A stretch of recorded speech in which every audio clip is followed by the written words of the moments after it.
কিন্তু আমাদের গুরু পূর্ণিমার সেলিব্রেশন শেষ হয়নি। হ্যাঁ, এখনো বাকি আছে। এটা ছিল ভরতনাট্যম ক্লাসের মঞ্জুরি ম্যামের সাথে সেলিব্রেশন। চলো আমাদের মা আর মেয়েকে কিরকম লাগছে বলো তো?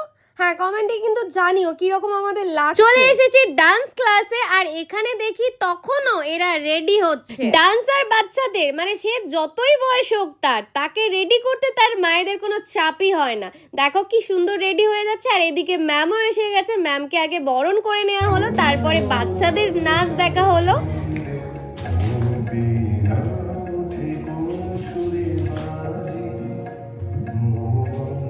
তারপরে বড়দের ব্যাচে এরকম সুন্দর একটা পারফরমেন্স করলো। আর পরে যে কি হলো না দেখলে তোমরা বিশ্বাসই করবে না, দেখো খালি।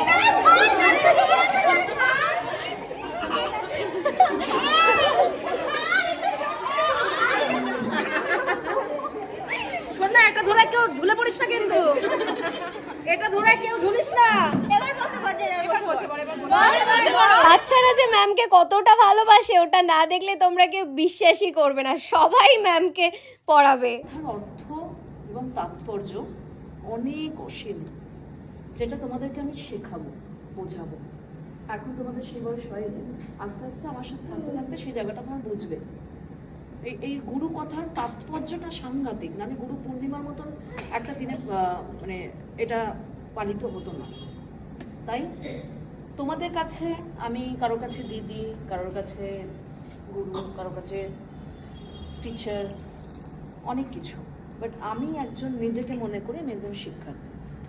সর্বপ্রথম আমি একজন শিক্ষার্থী, এবং সারা জীবন আমি এইভাবেই শিক্ষার্থীভাবেই থাকতে চাই। এবং আমি আমার সমস্ত বাচ্চাদেরকে এই শিক্ষাই দেবো, বা তোমাদেরকে এখনও দিচ্ছি, যে তোমরা শিক্ষার্থী হয়েই বাঁচার চেষ্টা করবে যতদিন আমরা একসাথে আছি, বা যতদিন তোমরা অন্য জায়গাতেও যখন থাকবে, শিক্ষার্থী হয়ে। ম্যাম কত সুন্দর করে ওইটু বাচ্চাগুলোকে বোঝালেন। তারপরে আমাদের এক এক জনের সাথে ম্যাম সবার সাথে ফটো তুললেন। না শুধু দিশা না, আমিও বাদ যাইনি। আমি খুব হ্যাপি।